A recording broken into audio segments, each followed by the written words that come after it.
ইয়াৰ পাছত উভতি আহিছো ৰাজেন গোহাঁইৰ বিস্ফোৰক ভাষ্য নগাঁৱত বেলেগে টিকট পালে হাৰিব বিজেপি ৮০% বিজেপি কৰ্মীয়ে সংগ নিদিয়ে নতুন প্ৰাৰ্থী মাত্ৰ এমাহৰ ভিতৰত নগাঁৱত নতুন প্ৰাৰ্থী জিকি অহাটো অসম্ভৱ লগতে নগাঁৱৰ বিধায়ক ৰূপক শৰ্মাৰ বিষয়ে মন্তব্য কৰিলে সাংসদ ৰাজেন গোহাঁই ৰূপক শৰ্মাখিনিও গোহাঁইয়ে বুটলি আনিছিল ৰাজনীতিলৈ তেনেস্থলত ৰূপক দুৰ্ভাগ্যজনক বুলি ক'লে ৰূপক শৰ্মাক দুৰ্ভাগ্যজনক বুলি ক'লে ৰাজেন গোহাঁই আনহাতে তেওঁ টিকেট নাপালে বঙালী ভাষী লোকৰ মন ভাগি যাব বুলিও আন এক বিস্ফোৰক ভাষ্য দিলে ৰাজেন গোহাঁই লগতে দলীয় নেতৃত্বই তেওঁকে টিকট দিব বুলি দৃঢ়তাৰে মত পোষণ কৰিলে সাংসদগৰাকীয়ে লৈতো কোনোবাই বিচাৰাটো স্বাভাৱিক কিন্তু জিকিবওতো লাগিব কিয়নো মানুহৰ পিনৰ পৰাতো আজিলৈকে মোৰ বিৰুদ্ধে কোনো হেৰি অহা নাই আৰু যিহেতুকে মই মোৰ কনফিডেণ্টলি ক'ব পাৰোঁ যে কিয়নো বেংগলী ডমিনেটেড কনষ্টিটুৱেঞ্চি যথেষ্ট বেংগলী মানুহৰ ভোট আছে আৰু বেংগলী মানুহৰ মোৰ ওপৰত অত্যন্ত আস্থা আৰু বিশ্বাস আছে আৰু তেওঁলোকক আজিলৈকে ইমান দিনে মই ছেফগাৰ্ড দি আহিছোঁ আৰু তেওঁলোকৰ মোৰ ওপৰত অত্যন্ত বিশ্বাস আছে ৱৰ্কাৰ্ছৰ মাজত বহুত ডাঙৰ ৰিজনমেণ্ট আহি যাব আৰু হয়তো 80% ৱৰ্কাৰ্ছ বহি যাব তেওঁলোকৰ বহুত ধৰণৰ কনচিকুৱেঞ্চ আহিব পাৰে গতিকে সেইটো নিশ্চয় মোৰ বিশ্বাস আছে দলৰ নেতৃবৰ্গৰ ওপৰত দলে টিকট দিলে পুনৰ গুৱাহাটী লোকসভা সমষ্টিৰ পৰা নিৰ্বাচন খেলিব বিচাৰো গুৱাহাটীৰ ৰাইজেও মোক নিৰ্বাচন অৱতীৰ্ণ হোৱাটো বিচাৰে মোৰ বিশ্বাস দলে টিকট দিলে মই নিৰ্বাচনত জয়ী হ'ম মন্তব্য কৰিলে গুৱাহাটী লোকসভা সমষ্টিৰ সাংসদ বিজয় চক্ৰৱৰ্তী যদি দলে টিকেট দিয়ে নিশ্চয় মই প্ৰতিনিধিত্ব কৰিম কাৰণ বাকীবিলাকৰ নিচিনাকৈ মোৰ কোনো এণ্টি ইনকামবেঞ্চি নাই ৰাইজে ভাল পায় আপোনালোকে গম পাইছে ইতিমধ্যে মন্দিৰে চন্দিৰে ৰাইজে পূজা দিয়া আৰম্ভ কৰিছে গতিকে মই ভাবোঁ মোৰ যিটো জনপ্ৰিয়তা সেইটো এতিয়াও আছে গতিকে যদি দলে টিকেট দিয়ে মোৰ ৰাইজে মোক জিকাব বুলি মোৰ দৃঢ় বিশ্বাস আছে আৰু 2004 চনৰ পৰাই বিজেপিৰ লগতে যুঁজি আছো এতিয়া আৰু ভাগৰিছো মোক বদনাম কৰিবলৈ বহুতে বাতৰি কাকতৰ সহায় লৈছে এই মন্তব্য কৰিছে যোৰহাটৰ সাংসদ কামাখ্যা প্ৰসাদ তাছাই বিজেপিয়ে 14টা সমষ্টিতে নিৰ্বাচন খেলিব লাগিছিল কিন্তু অগপৰ মিত্ৰতাৰ বাবে এয়া এতিয়া সম্ভৱ নহব পাৰ্টিত মোৰ এতিয়াও গুৰুত্ব আছে বুলি মন্তব্য কৰিছে সাংসদগৰাকী কাৰণ মই কোৰ কমিটিটোৰ সদস্য আৰু নিৰ্বাচন কমিটিৰ সদস্য কিয় বাহিৰত ইমান কথা ওলাইছে মই নাজানো আমাক ৰাজনৈতিকভাৱে মাৰিবৰ কাৰণে পেপাৰৰ আশ্ৰয় ল'ব নালাগে আৰু এইটো পেপাৰ মিডিয়াৰ আশ্ৰয় নল'লেও চলে কাৰণ পেপাৰো কেজি নহয় মিডিয়াৰো কেজি নহয় দলে সকলো সিদ্ধান্ত নিজাববীয়াকৈ লয় ৰিপৰ্ট ওলাইছে কামাখ্যা তাছাক ডিব্ৰুগড়লৈ পঠাব কামাখ্যা তাছাক ৰাজ্যিক সভাপতি এইবিলাক কোনো কথা হোৱা নাই আজি 4 বজাৰ পৰা মিটিংখন হ'বহে মই টিকেট বিচাৰে নাই কিন্তু দলৰ লগত আছোঁ মই এতিয়ালৈকে টিকেট পাব লাগিব বুলি মই দলক কোৱা নাই মই ৰাজ্যিক সভাপতি ডাঙৰীয়াকো জনাইছোঁ মুখ্যমন্ত্ৰী ডাঙৰীয়াকো জনাইছোঁ এইটো নেচেচাৰী নহয় মোৰ দলৰো কাম কৰিব লাগে 2004 চনৰ পৰা ময়ো ভাগৰিছোঁ অলপ কিন্তু যোৰহাটবাসীয়ে এবাৰ ভাৰতীয় জনতা পাৰ্টিকে জিকাব যোৰহাট লোকসভাবাসীয়ে কোনোবা শিৱসাগৰৰ পৰা টিকেট বিচাৰিব পাৰে কোনোবা যোৰহাটৰ পৰা বিচাৰিব পাৰে এই দুটাতো টনাটনি থাকিবই কিন্তু যিজনে ৰিপ্ৰেজেণ্ট কৰিব পাৰিব তেওঁক আমি ৰিপ্ৰেজেণ্ট কৰিছোঁ শিৱসাগৰকো কৰিছোঁ যোৰহাটকো কৰিছোঁ চৰাইদেউকো কৰিছোঁ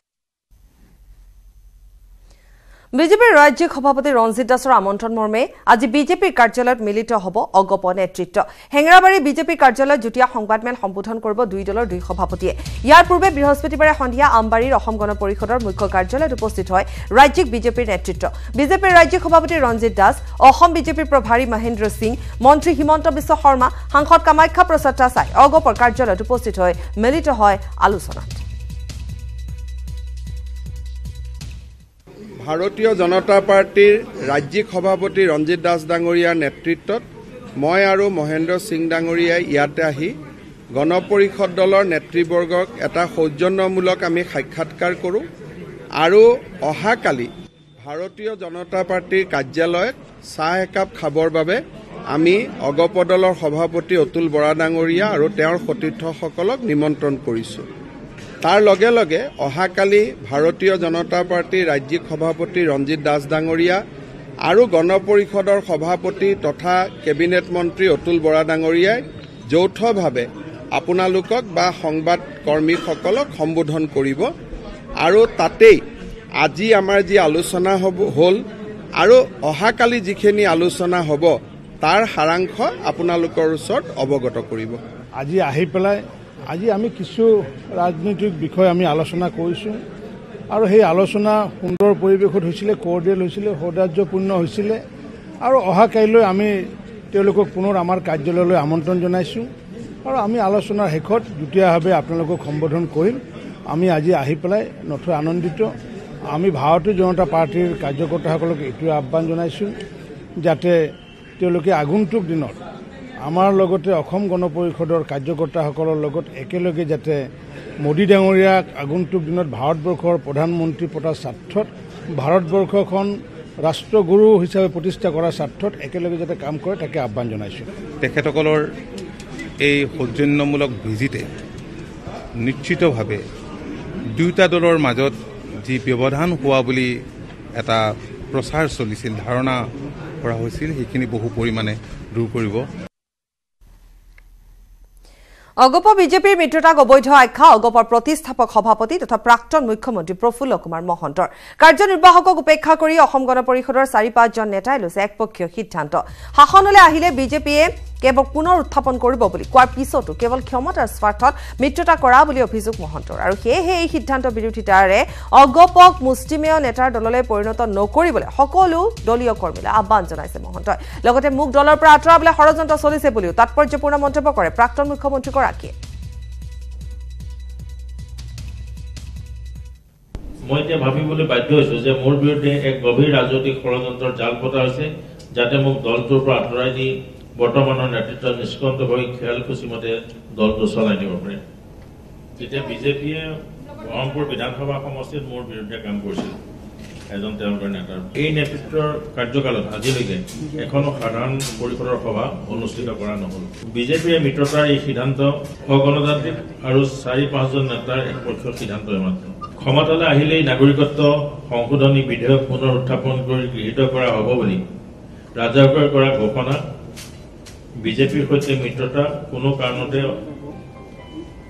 অসমৰ স্বাৰ্থ হৈ মাতপতাসকলৰ কাৰণে গ্ৰহণযোগ্য নহয়। তেনে এটা দলৰ সৈতে কেৱল ক্ষমতাৰ স্বাৰ্থত মিত্ৰতা কৰি অসম চুক্তি আৰু অসম আন্দোলনৰ সমগ্ৰ সত্তাটোক উপলুঙা কৰা হৈছে আৰু অসমৰ ৮৫৫গৰাকী জাতীয় শ্বহীদৰ ত্যাগক নাৎসাৎ কৰা হৈছে। দলটোৰ শ্ৰদ্ধেয় সকলো নেতা কৰ্মীৰ প্ৰতি বিনম্ৰ আহ্বান জনাইছো যাতে আপোনালোকে অসমৰ ৰাইজৰ মৰম আৰু আস্থাৰে এই আঞ্চলিক দলটো ৰক্ষা কৰক। বিজেপিৰ মিত্ৰতাৰ সপক্ষে নেতৃত্বৰ মুষ্টিমেয় একাংশই গ্ৰহণ কৰা সিদ্ধান্ত প্ৰত্যাহাৰ কৰিবলৈ দলীয় নেতৃত্বক বাধ্য কৰক। অসম গণ পৰিষদ কোনো ২-৪জন নেতাৰ মৰ্জিত চলা ৰাজনৈতিক দল হ'বলৈ নিদিব। মোক ৰাজ্যপাল নিযুক্ত কৰা হ'ব আৰু মোৰ পৰিবাৰ ডক্টৰ জয়শ্ৰী গোস্বামী মহন্তক প্ৰথমতে লোকসভাৰ প্ৰাৰ্থিত্ব দিয়া হ'ব বুলি আৰু পিছত ৰাজ্যসভালৈ বাছনি কৰি পঠোৱা হ'ব বুলি ব্যাপক প্ৰচাৰ চলোৱা হ'ল। ই এক ৰাজনৈতিক ষড়যন্ত্ৰৰ বাহিৰে আন একো নহয়। মই কোনো কাৰণতে অসমৰ ৰাজ্যক অসমীয়া জাতিক বিশ্বাসঘাতকতা কৰিব নোৱাৰো। ক্ষমতা আৰু ৰাজনৈতিক লাভালাভৰ বাবে বিজেপিৰে পুনৰ মিত্ৰতা কৰিছে অসম গণ পৰিষদে। এই প্ৰতিক্ৰিয়া প্ৰকাশ কৰিছে জুবিন গাৰ্গে। নাগৰিকত্ব সংশোধনী বিধেয়কক লৈ পূৰ্বৰ স্থিতিত অটল আছে জুবিন গাৰ্গ। কোনো কাৰণতে বিতৰ্কিত বিধেয়কখন গৃহীত হ'বলৈ নিদিওঁ বুলি পুনৰ হুংকাৰ দিছে জুবিন গাৰ্গে। আৰু জুবিন গাৰ্গে প্ৰতিক্ৰিয়া ব্যক্ত কৰিছে ক্ষমতা আৰু ৰাজনৈতিক লাভালাভৰ বাবে বিজেপিৰে পুনৰ মিত্ৰতা কৰিলে অসম গণ পৰিষদে। এনেধৰণে প্ৰতিক্ৰিয়া ব্যক্ত কৰিছে জুবিন গাৰ্গে। নাগৰিকত্ব সংশোধনী বিধেয়কক লৈ পূৰ্বৰ স্থিতিত অটল থাকিব জুবিন গাৰ্গ। কোনো কাৰণতে বিতৰ্কিত বিধেয়কখন গৃহীত হ'বলৈ নিদিয়ে বুলি পুনৰ হুংকাৰ দিছে জুবিন গাৰ্গে।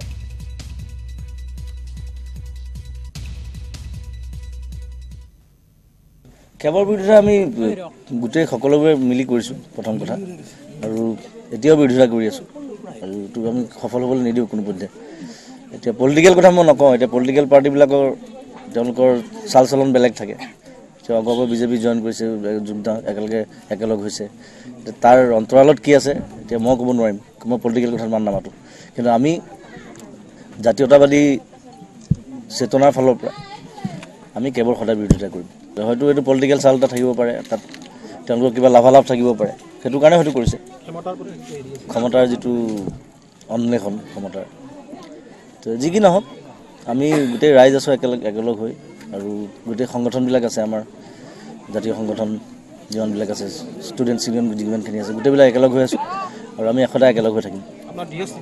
দৃঢ়স্থিতি কথা এবাৰে কওঁ, দুবাৰ নকওঁ।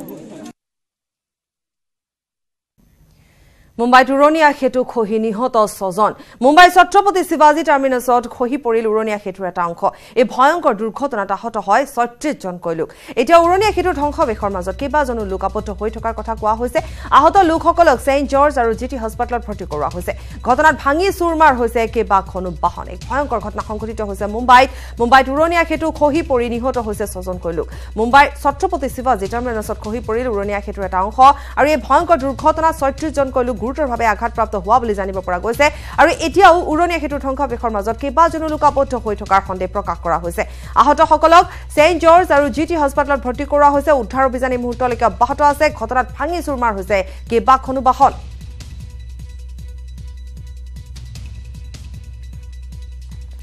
খহি পৰিল উৰণীয়া সেতু দুৰ্ঘটনাটোত ৩৬ জন কৈলোক আহত হোৱা বুলি জানিব পৰা গৈছে নিহত হৈছে 5 জন আৰু এই ৩৬ জন লোক অতি গুৰুতৰভাৱে আঘাতপ্ৰাপ্ত হোৱা বুলি ইতিমধ্যে জনোৱা হৈছে উদ্ধাৰ অভিযান এই মুহূৰ্তলৈকে অব্যাহত আছে এক ভয়ংকৰ ঘটনা মুম্বাইত সংঘটিত হৈছে আৰু লগতে কেইবাখনো বাহনো ভাঙি চুৰমাৰ হৈছে উৰণীয়া সেতুৰ তলত থকা বাহনো ভাঙি চুৰমাৰ হৈছে আৰু এতিয়াও এই ধ্বংসবেশৰ মাজত বহু লোক সোমাই থকা বুলিও সন্দেহ প্ৰকাশ কৰা হৈছে আৰু যাৰ বাবে উদ্ধাৰ অভিযান এতিয়াও অব্যাহত আছে ধ্বংসস্তূপত বহু মানুহ সোমাই থকাৰ কথা ইতিমধ্যে উল্লেখ কৰা হৈছে সন্দেহ প্ৰকাশ কৰা হৈছে আৰু এক ভয়ংকৰ দুৰ্ঘটনা মুম্বাইত সংঘটিত হয় নিহত হয় ৩৬ জন কৈলোক আহত হৈছে ৩৬ জন কৈলোক নিহত হৈছে 5 জন কৈলোক